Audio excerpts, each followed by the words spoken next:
तो भाई last time जो है एलिमिनेशन चेंबर हुआ था ऑस्ट्रेलिया में और R-Truth चले गए थे ऑस्ट्रेलिया। तो भाई इस बार हो रहा है कनाडा में और R-Truth जा रहा है कैलिफोर्निया। भाई R-Truth अलग लेवल का बंदा है, उसका दिमाग अलग तरीके से चलता है। कनाडा के बजाय अब कैलिफोर्निया जाने वाला है वो मीट एंड ग्रीट के लिए, ऐसा उसने खुद ट्वीट किया। एलिमिनेशन चेंबर होने में सिर्फ कुछ ही घंटे बचे हैं या फिर कहूँ कुछ मिनट भी बच सकती है जब तुम ये वीडियो देख रहे हो, यानी कि हम बहुत करीब आ चुके हैं एलिमिनेशन चेंबर 2025 के, जिसके लिए एक्साइटमेंट सातवें आसमान पर है क्योंकि बहुत कुछ यहाँ पर होने वाला है। ट्रिपल एच एरा में जो है 5 शो के ऊपर मैचेस देखने को मिलते हैं, लेकिन पिछले 2 महीनों से हमें सिर्फ 4 मैचेस देखने को मिल रहे हैं। ऑफ कोर्स नॉट भाई, रॉयल रंबल बहुत बड़ा इवेंट होता है, उसमें जो है टाइम ज्यादा लगता है मैचेस में, तो इसलिए भाई वहां पर 4 मैचेस ही हुए थे क्योंकि रॉयल रंबल मैच में काफी टाइम लग जाता है। और यहाँ पर भी सेम बात है भाई, जो एलिमिनेशन चेंबर मैच है वो काफी ज्यादा टाइम लेते हैं भाई, और यहाँ पर 2 एलिमिनेशन चेंबर मैच होने वाले तो उन्हें ज्यादा टाइम लगेगा, इसलिए यहाँ पर 4 मैचेस सही है भाई। और फिर एक सेगमेंट भी होने वाला है जो कि शायद एलिमिनेशन चेंबर की अब एक खास बात बन चुकी है, क्योंकि पिछली बार भी एलिमिनेशन चेंबर में एक सेगमेंट हुआ था ग्रेसन वॉलर इफेक्ट शो, जहां पर सेथ रॉलिंस और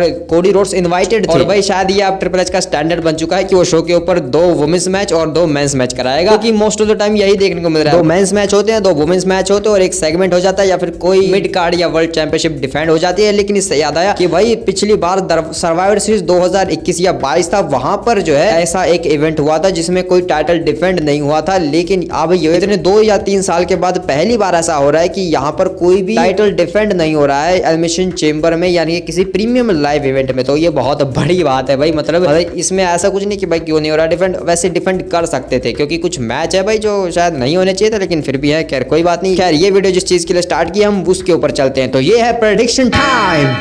तो इस वीडियो में सिर्फ प्रेडिक्शंस नहीं बल्कि उसकी जो है मैच की शॉकिंग एंडिंग और उसके ऑड्स में कौन जीत रहा है भाई उसके बारे में भी डिस्कस करेंगे, क्योंकि ये एलिमिनेशन चेंबर शो होने वाला है। तो ऑफ कोर्स नॉट भाई, सबसे जरूरी चीज जो होती है वो है एलिमिनेशन चेंबर मैच। तो सबसे पहले स्टार्ट करते हैं एक एलिमिनेशन चेंबर मैच से ही, वुमेन्स एलिमिनेशन चेंबर, जो कि शो का ओपनिंग मैच भी होने वाला है। ऑफ कोर्स नॉट भाई यही होगा और तो कोई हो नहीं सकता, जिसमें कंप्लीट करने वाली हैं Roxanne Perez, Bayley, Naomi, Alexa Bliss, Liv Morgan और बियांका बेलेयर। तो भाई काफी स्टैक्ड से भरा हुआ है भाई, क्योंकि बहुत बड़े बड़े नाम है जिनका एक साथ होना भाई बहुत बड़ी चीज होती है अगर वुमेन्स डिवीजन से देखा जाए। यार सबसे पहले मैं तुम्हें इसके ऑड बताता हूं जो इस मैच में बिल्कुल नहीं जीतने वाली है ऑड्स के मुताबिक, वो है बेली भाई, वो सबसे नीचे है। उसके ऊपर आती है फिर रॉक्सन प्रेज, देन आती है नायोमी और टॉप 3 में आती है एलेक्सा ब्लिस, नंबर 2 पर है लिव मॉर्गन और नंबर 1 पर है ऑफ कोर्स नॉट भाई WWE की चहेती, जिसके बिना कोई शो हो ही नहीं सकता भाई, अगर ये ना हो तो भाई शो ही नहीं हो सकता, वो है बियांका बेलेयर। और वो ऑड्स के अकॉर्डिंग जीत रही है इस मैच को, लेकिन देखा जाए तो वो मेरी प्रेडिक्शन के अकॉर्डिंग भी जीत रही है। मैं तुम्हें बताता हूं वो कैसे,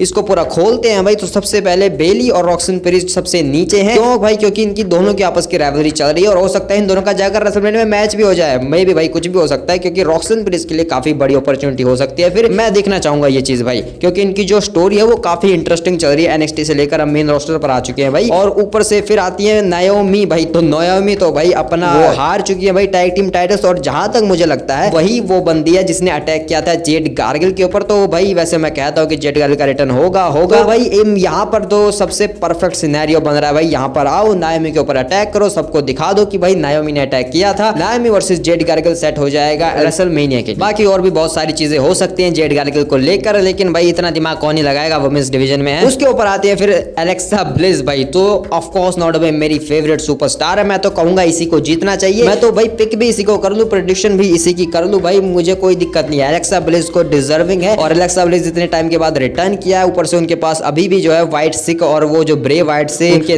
रिश्ते नाते बन चुके हैं, वो अभी भी जो है उस डॉल को लेकर घूम रही है, तो उन चीजों का उपयोग करके वो इस मैच को जीत सकती हैं। लेकिन फिलहाल वो नंबर टॉप 3 में है वो इस मैच में जीतने के लिए। नंबर 2 पर जो है लिव मॉर्गन है, जिनका जीतना बिल्कुल घंटा सेंस नहीं बनाएगा। मैं तो नहीं चाहता कि भाई ये बंदी जीते, क्योंकि भाई मैं पहले ही मैं पक चुका हूँ भाई, लिव मॉर्गन वर्सेस रिया रिप्ली का जो भी सिनेरियो हुआ था ना भाई, मैंने तुम्हें उसी टाइम पर बता दिया था रॉ ऑन नेटफ्लिक्स की, जब मैंने प्रेडिक्शन वीडियो बनाई थी। मैं पक चुका भाई, इनकी राइवलरी देखकर जल्दी से खत्म करो और फिर कभी शुरू मत करना। तो भाई ये वही चीज है, मैं फिर से इस चीज को नहीं रिपीट होते हुए देखना चाहता। फिलहाल तो वो टैग टीम चैंपियन भी बन चुकी है, तो यहाँ पर लिव मॉर्गन तो नहीं जीतने वाली। नंबर 1 पर बियांका बेलेयर है, जिसके जीतने के सबसे ज्यादा हाई चांसेस है, और मेरी प्रेडिक्शन के अकॉर्डिंग भी वो जीत सकती है। क्यों भाई? ऐसा इसीलिए कि सबसे पहली चीज वो अपने टैग टाइटल्स को हार चुकी है, और बियांका बेलेयर अगर एक टाइटल हारती है तो ऑफ कोर्स नॉट भाई उसके लिए दूसरा टाइटल तैयार बैठा रहता है। तो यहाँ पर वर्ल्ड हैवीवेट चैंपियनशिप होने वाली है, अगला वो टाइटल जो बियंका ब्लेयर के पास आ सकता है भाई। और कुछ टाइम पहले एक रिपोर्ट भी निकल कर आई थी कि बियंका ब्लेयर वर्सेस रिया रिप्ली का मैच जब WWE प्लान कर रही है रेसलमेनिया के लिए। तो भाई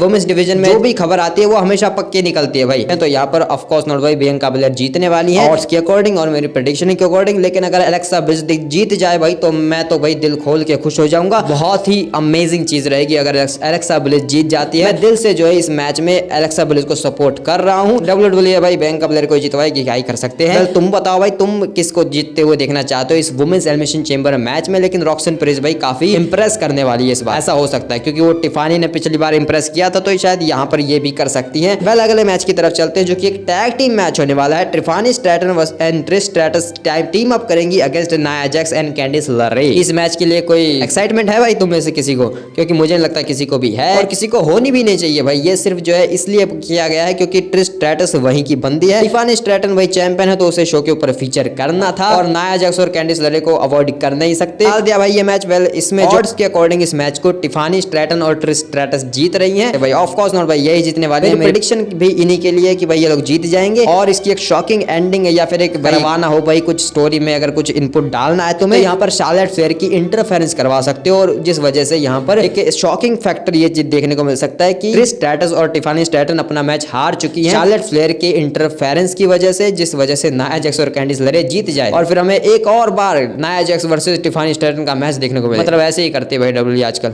क्या ही करें। खैर यहाँ पर जो है ट्रिश स्ट्रैटस और टिफानी स्ट्रैटन को मैं प्रेडिक्ट कर रहा हूँ इसमें होता है ताकि इस मैच को वो बहुत ज्यादा ब्रूटल तरीके से दिखा सके, ऐसे प्रेजेंट कर सके कि भाई ये बहुत ही खतरनाक मैच है, जो कि ऑफ कोर्स नॉट भाई होता भी है। लास्ट टाइम हमें क्रिश्चियन केज जो कि रिटायर हो चुके हैं वो वापस आए थे और उनका मैच हमें देखने को मिला था अगेंस्ट रैंडी ऑर्टन। अब तुम कहोगे भाई क्रिश्चियन केज रिटायर थोड़ी होता, मतलब भाई WWE में वो रिटायर हो चुका था, अब दूसरी कंपनी में जाके चमक गया तो हमारी क्या गलती। तब वो देखने को मिला था और रैंडी ऑर्टन ने क्या पंट किक बजाई थी और फिर रैंडी ऑर्टन उस टाइम पे भाई अपने किलर और लेजेंड मोड में चल रहा था तो भाई बजा दिया था। और पहले यहाँ पर जो है Kevin Owens versus Sami Zayn के बीच होने वाला है भाई। ये लोग तो ऐसे ही लड़ते रहते हैं, कभी दोस्त कभी दुश्मन, लेकिन इस बार जो है काफी इंटरेस्टिंग चीजें हैं क्योंकि दोनों ही जो है अपने बेस्ट कैरेक्टर में है अगर देखा जाए। क्योंकि आज तक जो है इनका अगर मैं देखूं भाई इनकी जितनी भी ट्रांसफॉर्मेशन हुई हर बार बेहतर बनते गए भाई, कभी नीचे गए ही नहीं। और अब फिलहाल जो है ये बहुत ज्यादा प्राइम पर है अपने और शायद आगे चलकर इससे भी ऊपर जा सकते हैं, कुछ नहीं कह सकते भाई क्योंकि ये जब भी अपना कैरेक्टर चेंज करते हैं कुछ ना कुछ करते हैं तो हमेशा आगे ही जाते हैं। तो उस हिसाब से भाई ये मैच हमें बहुत ही ज्यादा ब्रूटल देखने को मिलने वाला है। हो सकता है कि भाई ये दोनों ब्लड लाइज भी हो जाएं भाई। लेकिन इस मैच की एंडिंग की बात करते हैं तो एक शॉकिंग एंडिंग जो इस मैच की हो सकती है ये है कि यहाँ पर रैंडी ऑर्टन फाइनली रिटर्न करेंगे भाई। आ जाओ भाई रैंडी ऑर्टन, तो भाई अब तो आ जाना चाहिए रैंडी ऑर्टन को। और फिर यहाँ पर जो है रैंडी ऑर्टन का रिटर्न होगा, रैंडी ऑर्टन केविन ओवंस के ऊपर अटैक करेंगे जिस वजह से सैमी ज़ेन इस मैच को जीत जाएगी। या फिर ये भी हो सकता है ऑड्स के अकॉर्डिंग यहाँ पर केविन ओवंस जीत रहे हैं तो अगर ऑड्स की माने तो केविन ओवंस इस मैच को जीत जाएंगे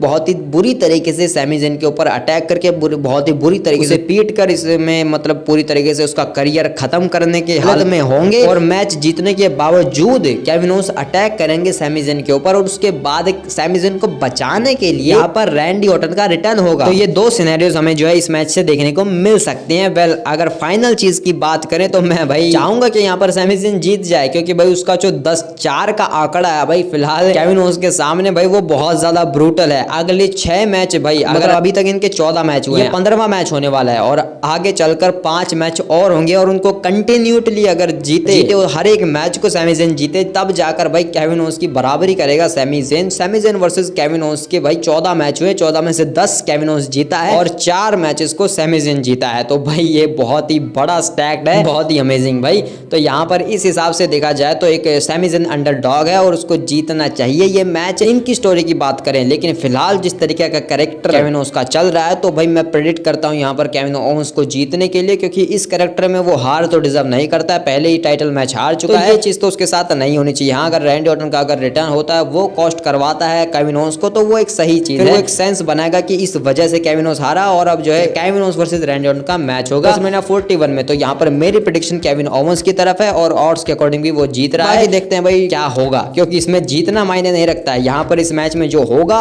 जो चीजें देखने को मिलेंगी वो ज्यादा मायने रखती है। तो देखेंगे भाई किस तरीके का ड्रामा और टेंशन क्रिएट होती है। यहाँ से आगे चलते हैं। ड्रामा और टेंशन की बात करें तो वो तो यहाँ से क्रिएट होने वाली है भाई। द रॉक शो के ऊपर अवेलेबल होने वाले हैं और वो आंसर लेंगे कोडी रोड्स से, वो जवाब लेने आएंगे कि भाई तेरा जवाब क्या है, क्या तू अपनी आत्मा मुझे बेच रहा है या नहीं। तो इसके ऊपर तो भाई मैंने ऑलरेडी एक सेपरेट वीडियो बना रखी है, इन चीजों के ऊपर हम ऑलरेडी बहुत ज्यादा बात कर चुके हैं, तो यहाँ पर ज्यादा टाइम वेस्ट नहीं करते। यहाँ पर सिंपली जो है कोडी रोड्स मना करने वाले हैं और कुछ नहीं भाई। यहाँ पर इनका जो है काफी देर तक प्रोमो सेगमेंट चलेगा जिसमें देखने में काफी मजा आएगा भाई, लेकिन एट दी एंड यहाँ पर कोडी रोड्स मना कर देंगे। एक शॉकिंग फैक्टर अगर यहाँ पर डालना है तो हो सकता है कोडी रोड्स हाँ बोल दे, एक शॉकिंग चीज हो सकती है, लेकिन यहाँ पर वो ना ही बोलने वाला है, जिसके बाद वो एक थप्पड़ खाएगा, फिर से एक झापड़ खाएगा कोडी रोड्स द रॉक की तरफ से। अगर वो ना बोलता है तो ये चीज फिर से रिपीट हो सकती है भाई, द रॉक फिर से चाटा मार सकता है यहाँ पर कोडी रोड्स को भाई। देखते हैं वो तो क्या होगा, लेकिन ना बोलने के बाद हो सकता है द रॉक यहाँ से चले जाए और उसके बाद चेंबर में जाकर कुछ गड़बड़ करे या फिर कहीं और जाकर कुछ करे,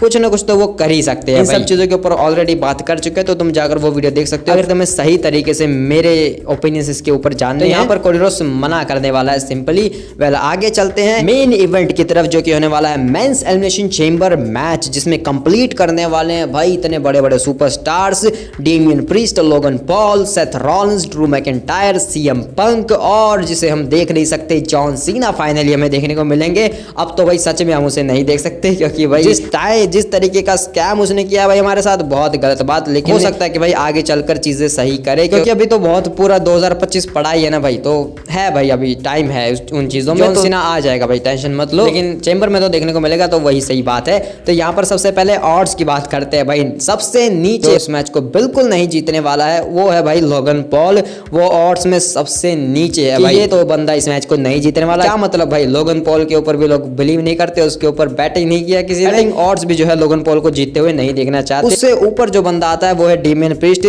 जिसके थोड़े से हाई चांस है इस मैच को जीतने के, और एक शॉकिंग फैक्टर के तौर पर भी वो जीत सकता है। मैंने तुम्हें शॉकिंग एंडिंग वीडियो में ये सब डिस्कस किया, तुम जाकर वो देख सकते हो। उसके बाद नंबर टॉप 4 में जो बंदा है वो है ड्रू मैकिंटायर। उसके बाद टॉप 3 में जो बंदा आता है उसका नाम है सेथ फ्रिकिन रॉलिंस, नंबर 2 पर है सीएम पंक और नंबर 1 पर है जॉन सीना। अब इन सब के ऊपर थोड़ा डिस्कशन कर देते हैं, नीचे से स्टार्ट करते हैं। लोगन पॉल क्या मैच को जीत सकते हैं? तो नहीं भाई, ये मैच को जीतने नहीं आता है, ये सिर्फ अपना शिकार ढूंढने आता है, और उसका शिकार भाई कोई भी बन सकता है। मैं तो कहूंगा भाई तू डेमियन प्रीस्ट को ले जा, सबसे बेटर चीज रहेगी भाई, तू उसको ले जा भाई। इससे याद आया भाई डेमियन प्रीस्ट, तो डेमियन प्रीस्ट क्या करने वाला है? तो डेमियन प्रीस्ट हमें इस मैच में सरप्राइज कर सकते हैं, जिस तरीके से लोग उसे ट्रीट कर रहे हैं कि भाई तू इसमें है ही क्यों भाई, मतलब तुझे नहीं होना चाहिए था इस मैच में। इस तरीके से उसको ट्रीट किया जा रहा है, मतलब एक जोकर की तरह दिखाया जा रहा है ड्रू मैकिंटायर की माने। वो लोगों को गलत साबित कर सकता है इस मैच में कि नहीं मेरी बहुत बड़ी इंपॉर्टेंस है, और वो डिजर्विंग बंदा है भाई। तुम फालतू में ऐसी चीजें करते हो, ऑफ कोर्स नॉट भाई। जो बंदे ये बोलते हैं कि जो उसको डिजर्विंग नहीं है, जो उसको ये सब नहीं करना चाहिए, तो वो भाई डेमियन प्रीस्ट को क्या ही समझेंगे। खैर ये सब अलग बातें हैं। इसके ऊपर चलते हैं ड्रू मैकिंटायर। तो ड्रू मैकिंटायर तो भाई इस मैच को मेरी शॉकिंग एंडिंग के जरिए अगर देखा जाए तो वो इस मैच को जीत भी रहा है, क्योंकि अगर कोडी रोड्स मना कर देते हैं सोल देने से, तो फिर ड्रू मैकिंटायर वो बंदा हो सकता है जो सोल बेचने को तैयार हो जाए, और फिर यहाँ पर द रॉक आकर ड्रू मैकिंटायर की किसी तरीके से हेल्प कर दे इस मैच को जीतने के लिए। ड्रू मैकिंटायर के चांसेस तो है कि वो दूसरी बार लगातार चेंबर मैच को जीत सकता है, जो कि काफी बोल्ड चीज होगी। तो देखते हैं कि क्या होगा, ड्रू मैकिंटायर जीतेगा या नहीं, बाकी तो वो हारने वाला है। क्योंकि भाई फिलहाल देखा जाए तो ड्रू मैकिंटायर जॉन सीना के ऊपर अचानक से टर्न कर चुका है। उसने एक इंस्टाग्राम पर वीडियो डाली जिसमें वो जॉन सीना की धो रहा है भाई बुरी तरीके से। वो कहता है कि ये बंदा आया हसल लॉयल्टी रिस्पेक्ट, नाम सिर्फ ये नाम के चीजें हैं जो अपने टी शर्ट पर ही चिपकाता है मर्च सेल करने के लिए, और कुछ नहीं। ये असल में ऐसा कुछ है ही नहीं। उसने अपने आप को बोला कि क्योंकि मैं जॉन सीना हूं, क्योंकि यही जो है सबसे बेस्ट हो सकता है बिजनेस के लिए, कि अगर मैं उस चेंबर मैच का पार्ट होता हूं तो ये बेस्ट फॉर बिजनेस है। तो अगर ऐसी चीज है तो भाई जाकर सिडनी स्वीडी को इस मैच में डाल देते तो भी वो बिजनेस के लिए बेस्ट होता है, फिर आई बॉल्स अट्रैक्ट होती। तो भाई ये बहुत बड़ी स्टेटमेंट दे दी यहाँ पर ड्रू मैकिंटायर ने। सिडनी स्वीडी से जो है कंपैरिजन कर दिया जॉन सीना का भाई, मतलब एक बार भाई ऑस्कर में क्या नंगे होकर आ गए थे जॉन सीना, अभी इतनी बेइज्जती करवा रहे हैं। तो लोग जानते हैं, जो लोग इस चीज को समझ सकते हैं उन्हें पता है कि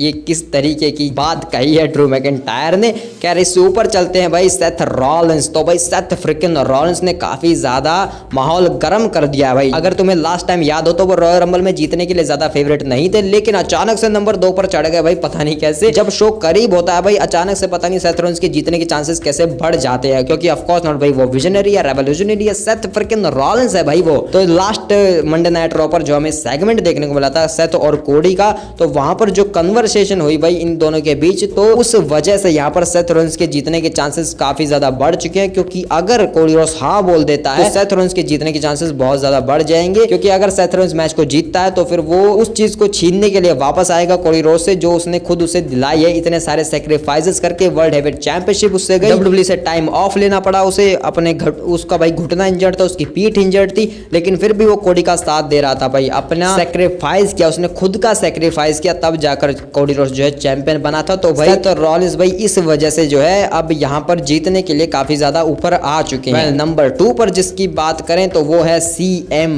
पंक, जिसके जीतने के बहुत ज्यादा चांसेस है भाई, क्योंकि CM पंक का जीतना एक जेन्युइन सेंस बनाएगा इस मैच में, और हो सकता है भाई वो अपनी सोल बेचने के लिए तैयार हो जाए द रॉक को और फिर जीत भी जाए इस मैच को। लेकिन भाई जिस तरीके के पंगे चल रहे हैं आजकल इनके बीच तो काफी कुछ कंफ्यूजिंग है, क्योंकि CM पंक और सेथ रॉलिंस ये दोनों ही ऐसे बंदे हैं जिन्होंने रोमन रेंस से पंगा लिया है, और रोमन रेंस का इस मैच में रिटर्न जो है हो सकता है वो आकर इस मैच में इंटरफेयर कर सकते हैं। सेथ रॉलिंस के ऊपर वो अटैक करेंगे, रोमन रेंस आकर, Roman Reigns versus Seth Rollins का मैच सेट होगा रेसलमेनिया के लिए, तो इस वजह से यहाँ पर सेथ रॉलिंस के जीतने के चांसेस नहीं है, और CM पंक भी उन चीजों में इन्वॉल्व हो सकता है अगर ट्रिपल थ्रेट जाना हो। इस वजह से रोमन रेंस वो चीज है जिस वजह से ये दो बंदे नहीं जीत सकते। लेकिन at the end John Cena match को जीतने के लिए हाई फेवरेट है, और सारी प्रेडिक्शंस और फैंस के अकॉर्डिंग वही जीतने वाले हैं। या भाई मेरी प्रेडिक्शन जो है वो यहाँ पर जॉन सीना के लिए, लेकिन एक शॉकिंग फैक्टर ये है कि यहाँ पर डेमियन प्रीस्ट, ड्रू मैकिंटायर, इनमें से कोई जीत सकता है, या फिर CM पंक भी जीत सकता है, इनमें से कोई जीत ही सकता है। लेकिन मैच देखने में काफी मजा आएगा। तुम्हारी प्रेडिक्शन जो है मुझे कमेंट में बताओ, तुम किसको जीतते हुए देखना चाहते हो। यहाँ पर जॉन सीना हाईली फेवरेट इस मैच को जीतने के लिए, CM पंक दूसरे नंबर पर है, लेकिन इन दोनों में से ही कोई एक बंदा जीतने वाला है। यहाँ पर लोगन पॉल अपना शिकार ढूंढेगा जो कि डेमियन प्रीस्ट हो सकता है। ड्रू मैकिंटायर ने जिस तरीके से बातें कही, अगर वो जॉन सीना को अपना शिकार चुन लेता है और Drew McIntyre versus John Cena का मैच WWE सेट करती है, तो यहाँ पर CM पंक जीतने वाला है, और फिर CM पंक जाकर मेन इवेंट करेगा रेसलमेनिया में, और Seth Rollins versus Roman Reigns का मैच सेट होगा रेसलमेनिया के लिए। अगर रोमन रेंस यहाँ पर आकर अटैक करते हैं सेथ रॉलिंस के ऊपर, ये बहुत सारी चीजें हैं, जैसे बहुत सारे सिनेरियोज हैं जो इस मैच में हो सकते हैं, स्पेकुलेशन बहुत सारी की जा सकती है, लेकिन जो होना है वो तो WWE ही जानती है। वो एक क्लीन मैच करवाएगी जिसमें कोई ना कोई जीत जाएगा, CM पंक या जॉन सीना में से। तो देखेंगे भाई क्या होता है। ज्यादा हाई होप्स मत रखा करो, एक्सपेक्टेशंस को दबा के रखो, क्योंकि ये ट्रिपल एच का एरा है। यहाँ पर जितनी एक्सपेक्टेशंस कम रखोगे उतना ज्यादा मजा आएगा। तो अब तुम बताओ तुम्हारे क्या थॉट्स हैं इन सब चीजों के बारे में। मिलते हैं किसी और वीडियो में, तब तक के लिए